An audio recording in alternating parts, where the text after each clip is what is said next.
Okay, today's video, we're going to be replacing the front struts on a 2007 Jeep Commander. All right, I have another video. You can watch the other one about replacing the rear.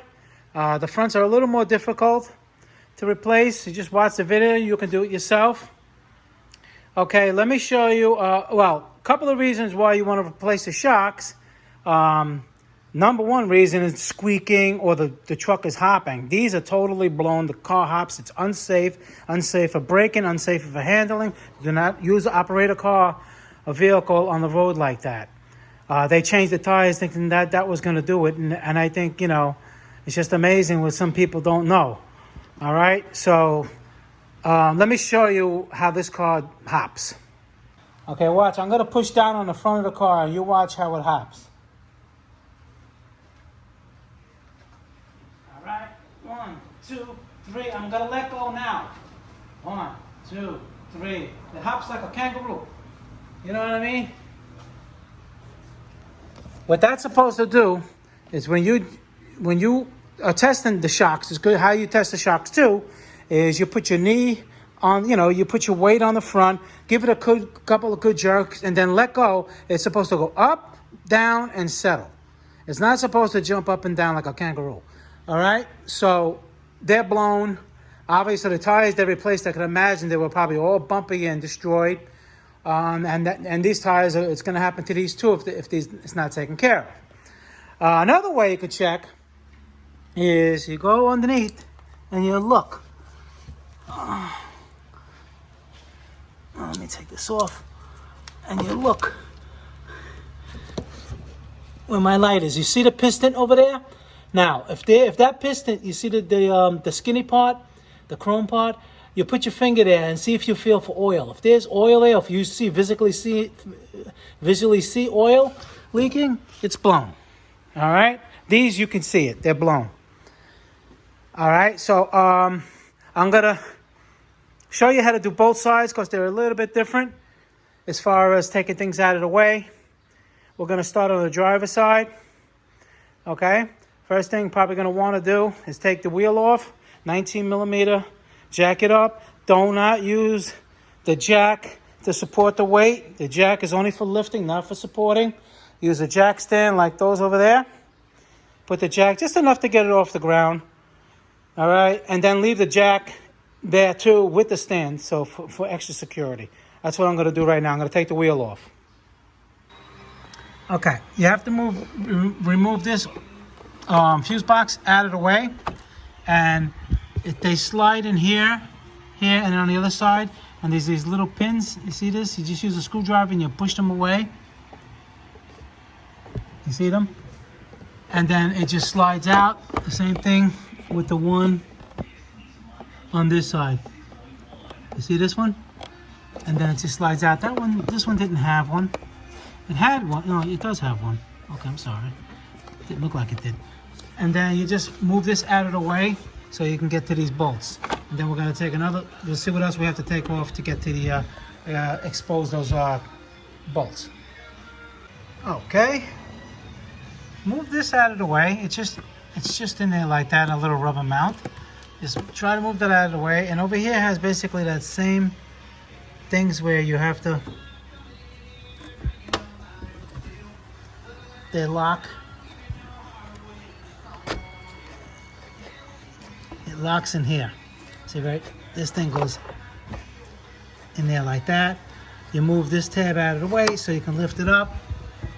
There's one on this side, you lift it up. And on this side too, you lift it up. All the electrical is here. The battery is still connected. It'd be a good idea to disconnect the negative just in case, because this is the fuse box and everything. It's just good measure. And let's see if we can just clear it out of the way without disconnecting any electrical wires. Okay. And then there's another one right here. So you got 1, 2, and 3. And this thing slides. Just be careful with it, because all your electrical wires are here. Okay. You just move it out of the way. Tie it up somehow. Okay. So you have one here. There's one here and one over here. And this whole thing slides out, so just be careful with it. You just slide it away, as all the electrical wires are here. Same thing with this one. And you just can wiggle this one out. And then that exposes the nuts that we gotta get to. Yeah, the nuts that we gotta get to. All right, let me do that right now. Okay, so once you get that plastic thing out of the way, which is over there, then you got your 4. 1, 2, 3, 4. So just loosen them all up. Maybe it's a good idea to put some penetrating oil on them. Don't touch this one in the center, just the 4 nuts on the outside. And that takes care of the top right here. And then we're gonna go on the bottom. Okay, so let me explain what happened. Now, you have to take off, on this particular car, this is where the shock goes in, this mount. It's like a little fork, all right? The shock goes in here, and went up there. You take off the 4 bolts, okay? You have to take this bolt off. It's an 18 millimeter, I believe, 18 or 21. There's 18, 21, and 24. Those are the sockets you're gonna need to take off all of these. This is, all right, what happened was, normally you would take this off, move this out of the way, all right? You wouldn't have to take off the sway bar or the steering rack arm. But this fork has a bolt here, right? Now this bolt does not want to come out. What happened was, and it's typical on a lot of cars, that they fuse with the rubber seal in there, they rust, and it's impossible to get it out. The only way I can get it out is if I put a lot of heat here and bang it out. And what that's going to do is destroy the rubber seal in here, and now I'm going to have to replace the lower control arm, not guaranteeing that these bolts can come out. So instead of doing that, I took the, you may have that same problem. I don't know. If that bolt comes out, then you just slide this out with the strut, and then you're good to go. You put the new one in, you put you take the old strut out of here, put the new strut in here, okay, slide it in, put your bolt in, put it through underneath here, and put, you know, your bolts up there, and pretty much put everything like the reverse of the removal. But like I said, on this one, I couldn't get it off, so I took off the steering arm to lower it enough that it slid out while it's still attached up here. There was enough room to slide it out, because it slides in here and it comes down pretty far. So I'm glad that I had to do that way, because like I said, the other way is to destroy. I can't get the bolt out. I tried heating it a little bit. I tried with a breaker bar, and the rubber is just going to rip, and you know, it's going to be a mess, and it's going to destroy it. I'm trying to, you know, fix it, not destroy things. So, like I said, this is in here. Now, what I'm going to do is I'm going to put the brand new shock in, slide it in here, hammer it up, and we're going to take it from there. Okay, so now I got the new one up there. I'm securing it with a bolt. It's loose. Now you push down on the suspension a little bit, and it will go in.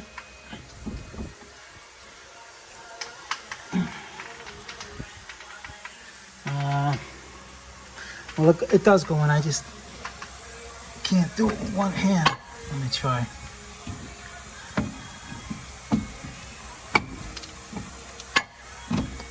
Can't do it with one hand. It does go in. Okay, and now you just lift up the suspension until it locks in place, and you put the bolt in. All right, see? I'll take it out to show you. It does come out. See? All right, if I can get it out, you can get it in. All right, we do that.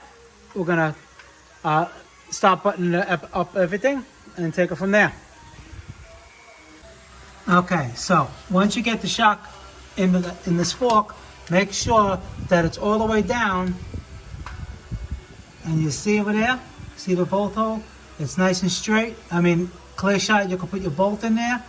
All right, because this piece over here has to slide down. It has a hole in the bottom that once you're all the way seated, then you can put your bolt in. Okay? And then you tighten that up. Okay, now on the top, just put your plastic thing back with the 3 10 millimeters. One over there, one here, and one here. You just lift up your things. Make sure they go show you.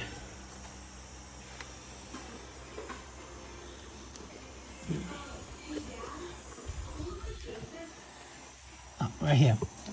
It slides in here. Okay. Here. And there. Okay. Just make sure your lines are good. Your electrical connections didn't move. They didn't get, separated. You put this thing back where it goes right here. Make sure none of the lines are off over here. The vacuum line's good. Everything's good. You always check your work. Take it off exactly. Put it back exactly how it was. All right. And you're done up there. Now to recap down here.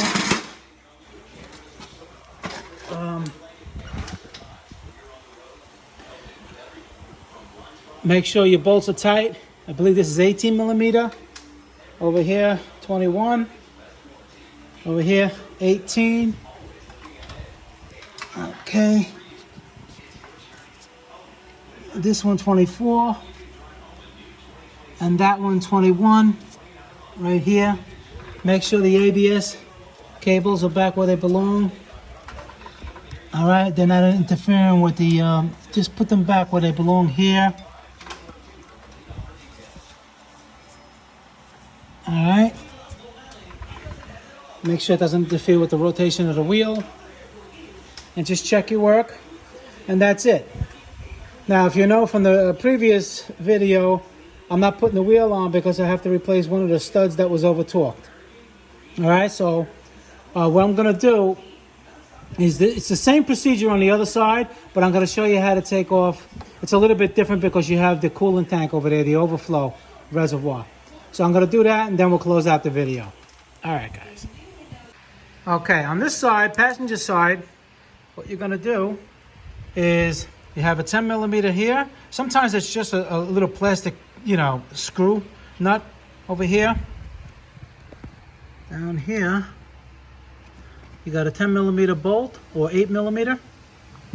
And over here, once you release those two, you don't want to break this. All right, it's just, I'll show you. Once you move it out a little bit, out of its thing, you slide it. You slide this, and it comes out of its hole. You see how that is? You put it in the fat part, and then you slide it to lock it in. Some people just pry it and they break it. So that's just a quick tip. And that's it. On this side, you don't even have to drain this. You got your bolt locations. You got access to them right there, the nuts. Okay. And you do the exact same thing we did on the driver's side. And then you'll be done. Okay, before I close out the video, I wanted to show you both shocks are replaced right now. And I want to show you what it looks like after the work is complete. Watch this. Okay? 1, 2, 3. See that? I'll tell you, at 3, I'm going to let go. 1, 2, 3. Up, down. Hardly ever, it didn't even move. Just went. It went. After 3, it was like up and then down, and it stayed. You probably saw that. And compare that to the beginning of the video where it was hopping. All right, guys, Motorcar Nut, please subscribe, hit the like button. Any questions, leave them below. I answer them all. I'm glad to hear a lot of people are having a lot of success and doing it themselves, doing it right, and saving a lot of money. That's what this channel is about. All right, guys, I'll see you in the next video. Thank you.